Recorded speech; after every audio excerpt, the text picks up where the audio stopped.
Bonjour, je vous retrouve pour un autre épisode. Je suis dans la cuisine et je parle doucement parce que les enfants dorment et on va essayer de faire doucement.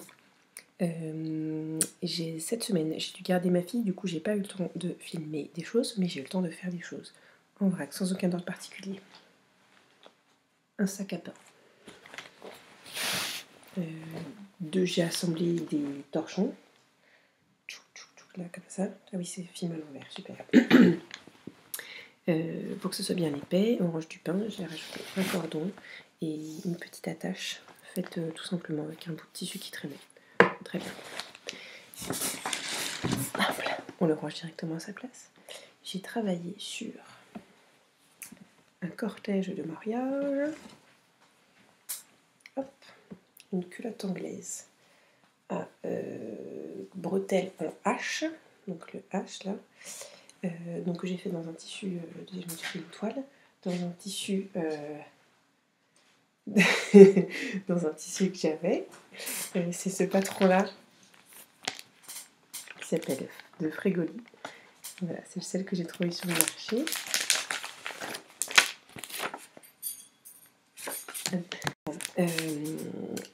La culotte anglaise, voilà, c'est un patron, on m'a dit que ça datait d'il y a 30 ans. Je vais faire quelques modifications vues avec la mariée sur la hauteur. Voilà, donc normalement, j'ai pas de photo prise sur mon fils, mais voilà, donc je travaille là-dessus. Donc j'attends les dimensions, le tissu en fait, surtout pour pouvoir le faire pour mon fils. Voilà, donc j'ai noté qu'il fallait enlever 7 cm du haut de la jambe et je le fais en taille 6 ans. Voilà. J'ai préparé un gilet de berger. Donc gilet de berger, pour nous c'est ça. Voilà. Nous avons découvert ça. Ça c'est pas moi qui l'ai fait, ça vient de chez Monoprix. On a découvert ça, c'est un cadeau de naissance qu'on a eu pour notre fils aîné, qui est la chose la plus pratique du monde. Ça va dès la naissance et loin. On en avait déjà refait un avec tricoté par ma maman pour Léandre, sauf qu'il est trop petit maintenant pour lui, donc il l'a donné à sa petite sœur. Je vous dis ça, du coup j'en ai refait un pour Léandre. Voilà, avec du tissu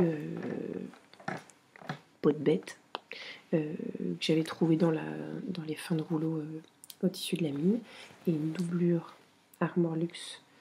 Je sais pas si on voit, mais c'est doré, donc qui vient de chez Armor Luxe. Et j'ai pris le même patron que la veste que je lui ai faite. J'ai juste fait des épaules plus petites. Donc les épaules de la veste, rien du tout, mais en gros étaient plus larges et j'ai fait moins large. Il l'adore. Et dans cette lancée-là, j'en prévois un pour un cadeau de naissance. Donc j'ai repris le patron par rapport au gilet de berger qu'on avait. Celui que j'avais, voilà. J'ai refait un patron où j'ai noté un peu ce qu'il y avait à faire. Et comme tissu, c'est un tissu à étoile avec une doublure Chris. Donc ça, il faut que je le couse, mais le bébé n'est pas encore né. Donc j'ai encore un tout petit peu de temps. Et puis il y a 2 derniers projets qui traînent dans la buanderie depuis des mois et qu'il faut que je termine. Donc ça, donc il y en a un que j'ai terminé, l'autre que j'ai pas terminé. C'est un haut que j'ai fait, un haut M comme milkshake. Je vais vous montrer le patron dans 2 secondes. Voilà. Donc avec un empiècement d'eau et des empiècements devant. Et voilà, il est long et je crois qu'il a une forme liquette. Je ne sais pas si on voit très bien. C'est ce patron-là. Avec un petit mot, voilà, de M comme Marie, que j'ai fait il y a très longtemps et que j'aime beaucoup, sauf que 2 choses. Le tissu doré a brûlé au fer. Du coup, j'avais fait un petit patch pour le cacher, parce que bien évidemment, ça avait brûlé à la fin et j'étais dégoûtée. Mais en fait, ça ne me dérange pas, c'est dans le dos. Et par contre, à l'intérieur, c'est doublé. Il faut juste que j'accroche. Donc ça, c'est l'envers. C'est la parmenture. Et en fait, il faut que j'accroche sur les côtés la parmenture pour pas qu'elle remonte. Donc c'est l'histoire de 3 points. Mais je l'ai toujours pas fait, donc je vais m'en occuper. Et la dernière chose, j'ai récupéré chez mes parents dans les vieilles affaires qui traînaient, qui allaient être données chez Emmaüs, un kawaii Columbia, voilà, c'est marqué là, hein, super, qui est grand, donc dans lequel je rentre, ce qui est une bonne nouvelle, sauf qu'il avait été mangé par les souris. et c'était quand même trop bête de jeter un truc de bonne qualité juste parce qu'il y avait 3 trous. Et j'ai essayé de trouver sur internet comment est-ce qu'on pouvait réparer. Et en fait, il fallait acheter de la colle, super compliqué, tout ça. Et un jour, tout simplement, au supermarché, quand je cherchais des patchs pour réparer le pantalon, j'ai trouvé ça. Réparation autocollante pour textile. Donc il y avait différentes couleurs. Donc là, il reste du noir, du kaki, du blanc et du bleu. Moi, j'ai utilisé le gris et le rouge. Donc le rouge pour l'intérieur. Parce que comme ça traversait, fallait que je mette quelque chose à l'intérieur aussi pour protéger. Et à l'extérieur, on ne voit rien. Si là, vous pouvez peut-être voir. Et donc du coup, il y avait un trou sur la capuche. Et puis surtout, plus embêtant, il y avait un trou sur l'épaule. Et pas la meilleure lumière du siècle, mais donc ça se voit à peine, c'est pile la bonne couleur. Je pense que ça va pas mal tenir. Donc voilà, donc j'ai un nouveau kawaii pour 3 fois rien. Je suis super contente. Je voulais montrer, c'est comment je range mes patrons imprimés, mes patrons. Je voulais montrer, c'est comment est-ce que je range les patrons que j'ai déjà décalqués. Donc je les mets dans des pochettes plastiques et en fait je renseigne là le nom du patron. En rouge c'est la marque. Là c'est compliqué. La marque ou les d'autres indications et là la taille dans laquelle c'est décalqué. Et ensuite j'ai mon classeur. Donc ça c'est le classeur enfant. Et dedans j'ai mon sommaire, donc des différents types, haut, bloomer, combi, enfin bref, vous savez lire. Et derrière j'ai des intercalaires. Alors ils sont un peu noyés dans la masse. Et donc là c'est l'intercalaire qui correspond au haut. Et à chaque fois je note le nom. Je note le nom du patron. Je note la taille dans laquelle je l'ai décalqué, le nombre de pièces qu'il y a, pour pas me perdre, parce que parfois j'oublie, pour être sûr d'avoir le bon nombre de pièces, et si je l'ai fait ou pas. Et une fois à chaque fois que je l'ai fait. Donc par exemple là, pour ranger le patron de la culotte anglaise, je vais à... je ne l'ai pas mis à bloomer, je l'ai mis à combinaison, je crois. Donc là, salopette, non, je ne l'ai pas mis là. Je l'ai mis avec les pantalons. Donc hop, pantalon, comme c'est le dernier arrivé. Il est là, culotte anglaise, comme ça, par là. Hop, il y a 7 pièces. C'est pas évident ça. Il y a 7 pièces et j'ai mis que je l'avais fait une fois, parce que j'ai fait une toile. Mais au moins je sais que je l'ai déjà fait et que je peux savoir comment ça s'est passé. Et ensuite, donc du coup, tchac, tchac, tchac.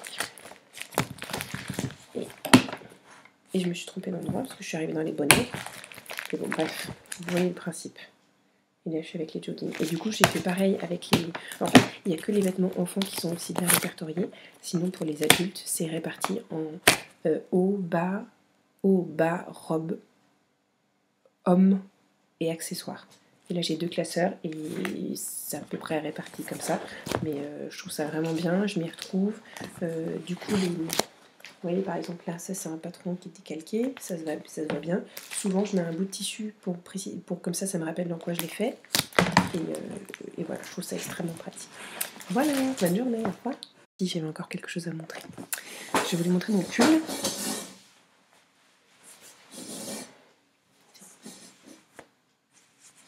Voilà. Donc c'est un pull Bisbee que j'ai reçu pour mes 30 ans de la part de mon mari et qui était très bien. J'aime beaucoup le petit renard là, comme ça, qu'on peut bien voir. Sauf qu'il avait une forme qui m'allait pas. Il était trop resserré à la taille, il était trop baggy, donc je l'ai décousu. J'ai redécoupé la forme des emmanchures et la forme des manches à partir d'un patron d'un pull que j'avais déjà fait. Pour que ça aille, je vais vous montrer là, j'ai froncé, donc moi j'aime bien. Là, les épaules étaient un tout petit peu trop larges, je trouve que la manche tombait trop, donc pour remonter, j'ai juste fait une petite couture, ça fait un petit pli. Et en fait, il est resté longtemps sans que je le mette, parce que le problème que j'ai avec les pulls comme ça, c'est que souvent les bornes de ceinture sont trop serrées, du coup ça remonte comme ça, ce que j'aime pas du tout, parce que j'ai des hanches volumineuses, disons-nous, et du coup je savais pas quoi faire. J'hésitais à racheter un pull sur Vinted pour récupérer juste la bande et ensuite faire un pull pour les hanches par exemple pour qu'on soit assortis. Sauf que sur Vinted j'ai l'impression que c'était pas exactement la même couleur. Je me suis dit c'est foireux. Du coup ce que j'ai fait c'est que j'ai repris la même bande, mais Et j'ai cousu un petit bout de tissu qui brillait. Voilà, donc il y a encore plein de fils parce que j'ai eu la flemme de les enlever, j'ai dû tout découdre. Mais du coup, je suis super contente parce que c'est pile poil la bonne largeur. Il est un peu cintré. Il y a cette petite touche orange qui brille, qui rappelle le renard qui est orange. Et donc, je suis ravie.